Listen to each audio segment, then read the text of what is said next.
इसमें नए तारों का जन्म होता है, नए प्लैनेट्स बनते हैं, नए जीवन की शुरुआत होती है और एक दिन सब कुछ खत्म हो जाता है। क्या आपने कभी सोचा है कि ऐसी क्या चीज है जो हमें इस दुनिया के साथ जोड़ती है? अगर इंसान के अंदर से वो चीज निकल जाए तो उसका इस दुनिया के साथ कनेक्शन ही टूट जाता है। मैं बात कर रहा हूँ कॉन्शियसनेस यानी चेतना की।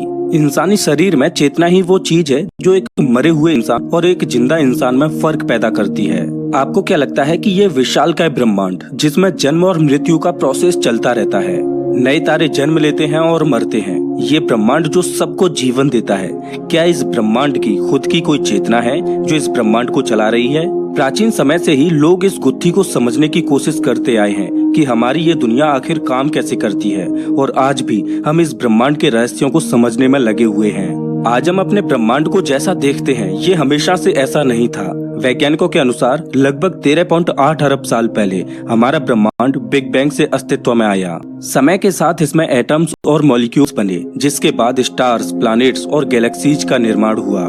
बाद में इसमें नए जीवन की शुरुआत हुई जिसमें ब्रह्मांड ने कॉन्शियसनेस यानी चेतना डाल दी। और आज के चेतनाशील इंसान ये जानने की कोशिश कर रहे हैं कि आखिर उनके अंदर ये चेतना आई कहां से। आज हम इंसानों को ऐसा लगता है कि हमसे बुद्धिमान तो इस दुनिया में भी है ही नहीं, लेकिन हम ये भूल जाते हैं कि हम इंसान वो छोटे से प्राणी हैं जो एक छोटे से ग्रह पर रहते हैं और वो ग्रह एक विशालकाय तारे का चक्कर लगा रहा है। और हमारी मिल्की वे गैलेक्सी में ऐसे अरबों खरबों तारे हैं जिनके चारों ओर हमारे जैसे ना जाने कितने ही ग्रह चक्कर लगा रहे हैं। और हमारी मिल्की वे गैलेक्सी जैसी इस ब्रह्मांड में असंख्य गैलेक्सीज मौजूद हैं जो इस ब्रह्मांड में चारों ओर फैली हुई हैं। अब जरा सोचकर देखिए कि इतने विशालकाय ब्रह्मांड में हम इंसानों की चेतना का आखिर क्या अस्तित्व है, और क्या हो कि इस संपूर्ण ब्रह्मांड की खुद की एक चेतना हो।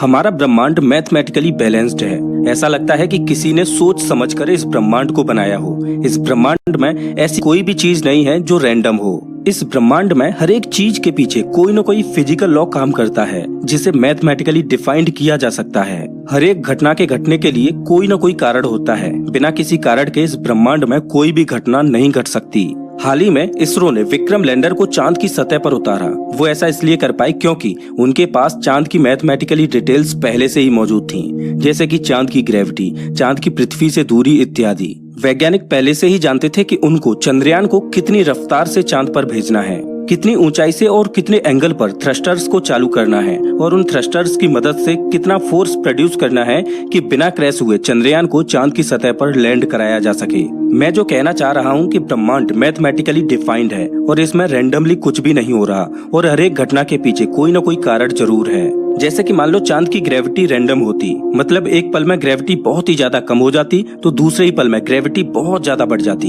तो क्या इस केस में हम चांद पर सफलतापूर्वक लैंड कर पाते? नहीं ना।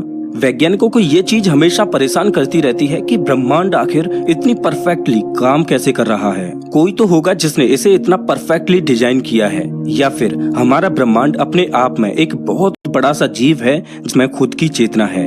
हाल ही में वैज्ञानिकों ने इस विशालकाय ब्रह्मांड और इंसानी दिमाग के बीच कुछ समानताओं को खोजा है, जिनसे कहीं न कहीं ये साबित होता है कि हमारा ब्रह्मांड खुद में एक जिंदा जीव की तरह है। और हो सकता है कि हमारा ब्रह्मांड एक बड़े से जीव का दिमाग हो जिसके अंदर हम सब रह रहे हैं। हो सकता है कि आपको मेरी ये बातें बेतुकी लग रही हों, लेकिन एक बार के लिए आप वैज्ञानिकों द्वारा दी गई उन सिमिलरिटीज को देखिए जो इंसानी दिमाग और ब्रह्मांड के साथ हूबहू मेल खाती हैं। कुछ वैज्ञानिकों ने ऑब्जर्वेबल यूनिवर्स और लिविंग ब्रेन के बीच आश्चर्यजनक समानताएं खोजी हैं। आप इन तीनों फुटेज को देखिए, आपको ऐसा लगेगा कि इनमें डीप स्पेस को कैप्चर किया गया है। इनमें ये दोनों इमेजेस नासा के जेम्स वेब स्पेस टेलीस्कोप से ली गई हैं, लेकिन ये वाली फोटो स्पेस की नहीं है। साल 2021 में फोटो माइक्रोग्राफी कंपटीशन में इस फोटो को सेकंड नंबर मिला था। इस फोटो में लगभग 3 लाख न्यूरॉन्स को बड़ी ही बारीकी से कैप्चर किया गया है। वैज्ञानिकों ने सुपर कंप्यूटर से ब्रह्मांड के एवोल्यूशन की सिमुलेशन को रिक्रिएट किया। इसमें आप देख सकते हो कि लाखों करोड़ों प्रकाश वर्ष में फैला हमारा ये ब्रह्मांड, जिसमें असंख्य गैलेक्सीज के क्लस्टर्स आपस में इंटरेक्ट कर रहे हैं। गैलेक्सीज के विशाल क्लस्टर्स आपस में जुड़कर एक नेटवर्क बनाते हैं जिसे कॉस्मिक वेब बोला जाता है। 2 इटालियन वैज्ञानिक रोजाना फ्री डेटा चाहिए? जैज़ लाया स्मार्ट प्लस ऐप, जिसको डाउनलोड करने पर आपस में जुड़कर एक नेटवर्क बनाते हैं जिसे कॉस्मिक वेब बोला जाता है। 2 इटालियन वैज्ञानिक फ्रैंको वाजा जो कि एक एस्ट्रोफिजिसिस्ट थे और अल्बर्टो फलीटो जो एक न्यूरोसर्जन थे। इन्होंने साल 2020 के नवंबर में इंसानी दिमाग और कॉस्मिक वेब पर अपने द्वारा की गई रिसर्च के रिजल्ट्स को दुनिया के सामने प्रस्तुत किया।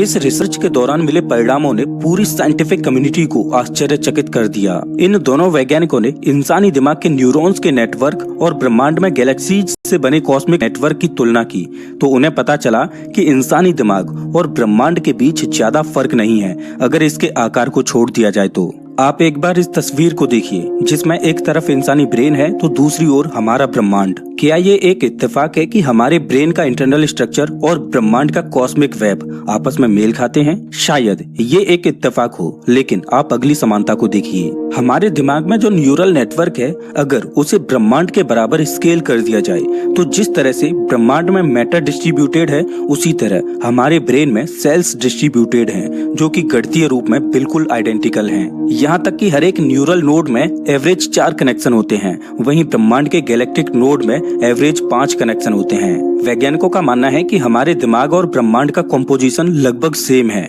और हमारे दिमाग का रेशियो और प्रोपोर्शन ब्रह्मांड से मेल खाता है। जैसे कि ब्रेन में मौजूद सभी न्यूरॉन्स का मास पूरे ब्रेन का 30% होता है, उसी तरह पूरे ब्रह्मांड में जितना भी मैटर है जिसमें ब्रह्मांड की सभी गैलेक्सीज, उनमें मौजूद ग्रह, तारे, उल्कापिंड इत्यादि, इन सभी का टोटल मास पूरे ब्रह्मांड का 30% है। बात यहीं खत्म नहीं होती। इंसानी दिमाग का 77% भाग पानी से बना है, वहीं यूनिवर्स का 77% भाग डार्क एनर्जी है। ये दोनों ही पैसिव मटेरियल हैं। इन दोनों में समानता ये है कि पानी इंसानी दिमाग को और डार्क एनर्जी ब्रह्मांड को चलाने में मदद करती है। इंसानी दिमाग में कोक्लिया नाम का एक अंग होता है जो हमारे कान के हिस्से में होता है। इसकी बनावट, रेशियो और प्रपोर्शन ब्रह्मांड में मौजूद स्पाइरल गैलेक्सीज से बिल्कुल मेल खाता है। तो क्या ब्रह्मांड की ह्यूमन ब्रेन के साथ ये सिमिलरिटीज ये दर्शाती हैं कि हमारा ब्रह्मांड एक बड़े से जीव का दिमाग है जिसमें हम रह रहे हैं? वैज्ञानिकों का मानना है कि अगर ब्रह्मांड को एक बड़े से जीव का दिमाग मान लिया जाए तो विज्ञान की फंडामेंटल प्रॉब्लम्स को आसानी से सॉल्व किया जा सकता है। पिछले कई दशकों से वैज्ञानिक अल्बर्ट आइंस्टाइन की जनरल रिलेटिविटी की थ्योरी को समझने की कोशिश कर रहे हैं, जिसकी क्वांटम मैकेनिक्स के साथ बिल्कुल भी नहीं बनती। जनरल थ्योरी ऑफ रिलेटिविटी बड़े स्केल पर ब्रह्मांड को समझने में हमारी मदद करती है, तो वहीं क्वांटम थ्योरी सूक्ष्म स्तर पर ब्रह्मांड के रहस्यों को उजागर करती है। जनरल थ्योरी ऑफ रिलेटिविटी सूक्ष्म स्तर पर फेल हो जाती है तो वहीं क्वांटम थ्योरी बड़े स्केल पर फेल हो जाती है। लेकिन अगर बाई चांस हमारा ब्रह्मांड एक बड़े से जीव का दिमाग हो तो उससे विज्ञान की फंडामेंटल प्रॉब्लम्स को आसानी से सॉल्व किया जा सकेगा।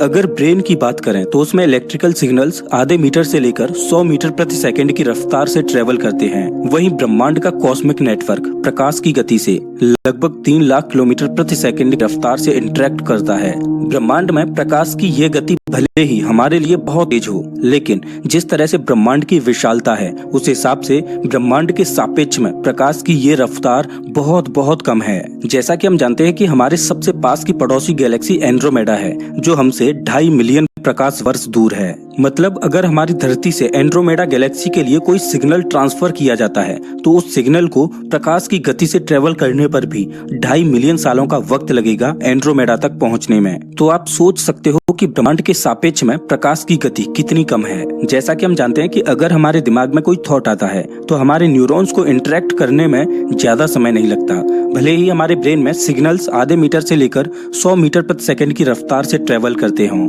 और पल भर में ही हमारे ब्रेन में ना जाने कितने ही थॉट्स पैदा होते हैं। लेकिन अगर हम ब्रह्मांड की बात करें तो हमारा ब्रह्मांड जिस जीव का भी दिमाग है उसे अपने एक थॉट को कंप्लीट करने में ही अरबों सालों का वक्त लग जाएगा, क्योंकि उसके दिमाग में तो प्रकाश की गति से इंफॉर्मेशन ट्रेवल कर रही होगी और ब्रह्मांड इतना विशाल है कि उस इंफॉर्मेशन को प्रोसेस होने में अरबों सालों का वक्त तो लगेगा ही। लेकिन एक बात पर ध्यान दीजिए कि हमारे नजरिए में ब्रह्मांड को एक थॉट को कंप्लीट करने में अरबों सालों का वक्त लग रहा है, लेकिन ब्रह्मांड जिस जीव का दिमाग है उस जीव के लिए तो ये अरबों साल मानो एक पल भर के समान हो। दोस्तों, आपको क्या लगता है कि क्या हमारा ब्रह्मांड सोच सकता है, समझ सकता है? क्या हमारे ब्रह्मांड के पास खुद की चेतना है? क्या हम सभी किसी बड़े से जीव के दिमाग में रह रहे हैं या हमारे दिमाग के अंदर ही एक छोटा सा यूनिवर्स है? तो इस वीडियो में बस इतना ही। वैसे आप हमारा ये वीडियो कौन से शहर से देख रहे हो मैं कमेंट करके जरूर बताएं। अगर आपको ये वीडियो अच्छा लगा हो तो इसे लाइक करें और ऐसे वीडियोज के लिए चैनल को सब्सक्राइब करें।